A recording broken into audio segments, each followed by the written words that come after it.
Hampir seluruh penghasilan saya gunakan untuk melunasi utang.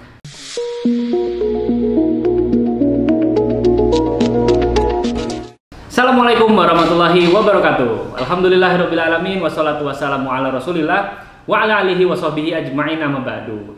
Balik lagi di channel Nasuha, Lunas Utang Hidup Bahagia. Sebuah channel yang membantu Anda untuk bisa lunas dari utang dan hidup bahagia, mengupas segala kegiatan-kegiatan yang hubungannya dengan melunasi utang-utang Anda. Oke, nah kali ini kita mau ngebahas tentang sebuah perangai buruk utang, yaitu utang itu membuat kecanduan. Nah, ini udah ada link beritanya yang sama-sama kita bisa lihat nanti di bawah. Oke, nah ini dia judulnya dari portal berita Liputan 6. Kecanduan pinjaman online, orang-orang ini berutang sampai 400 juta.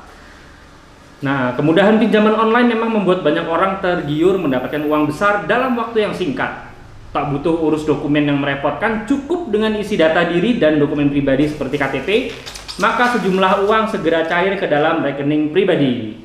Nah, jadi sekarang memang istilahnya berutang itu mudah sekali dilakukan. Cukup dengan KTP, foto sama KTP-nya dikirim. Nah, utang dengan jumlah jutaan, bahkan puluhan juta dan ratusan juta dapat cair dengan mudahnya. Nah, di sini juga ada salah seorang profesor atau insinyur ya. Nah, insinyur yang berbagi pengalamannya. Jadi ceritanya di sini seperti yang dialami oleh seorang insinyur telekomunikasi bernama Peng Jizi. Wah, ini kayaknya orang dari negeri Tiongkok.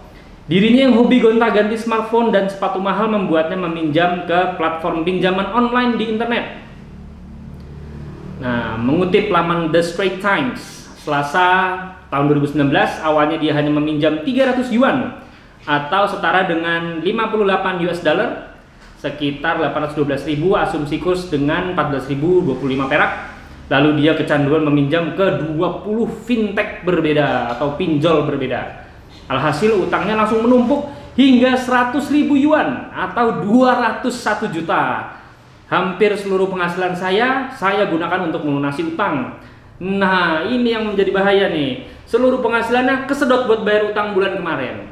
Ini pun juga sempat saya alami pada saat saya masih rajin gesek-gesek kartu kredit. Jadi dulu ada punya kartu kredit di dompet beberapa, ya dapat limitnya juga lumayan.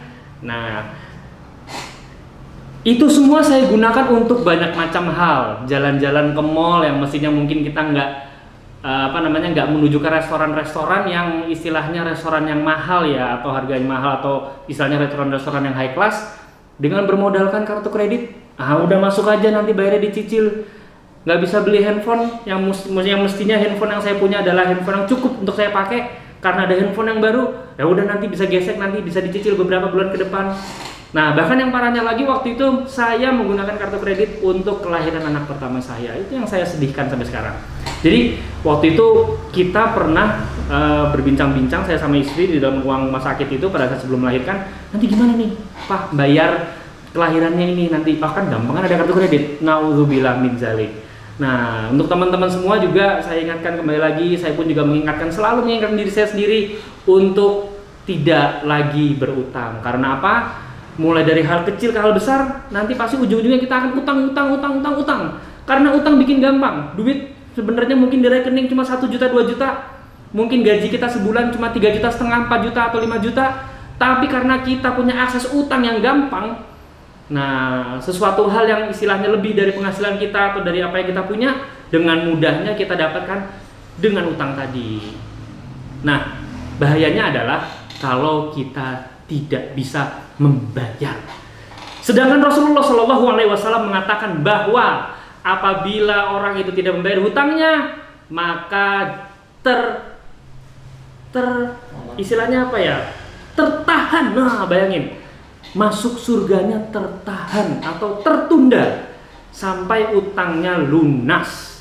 Kalau misalnya nih, nauzubillah min dzalik, teman-teman semua ya, kita lagi mau beli handphone, gesek dengan harga handphone sekitar 10-12 juta, gesek, nah pulang-pulang naudzubillah min dzalik kita kecelakaan, atau tiba-tiba Allah mengirimkan malaikat maut untuk mencabut nyawa kita pada saat kita lagi tidur, belum keluar tagihannya, kita belum sempat bayar utangnya, keluarga kita nggak tahu kalau kita punya utang. pada saat mau masuk surga malaikat menahan. Stop Pak, Bapak punya utang.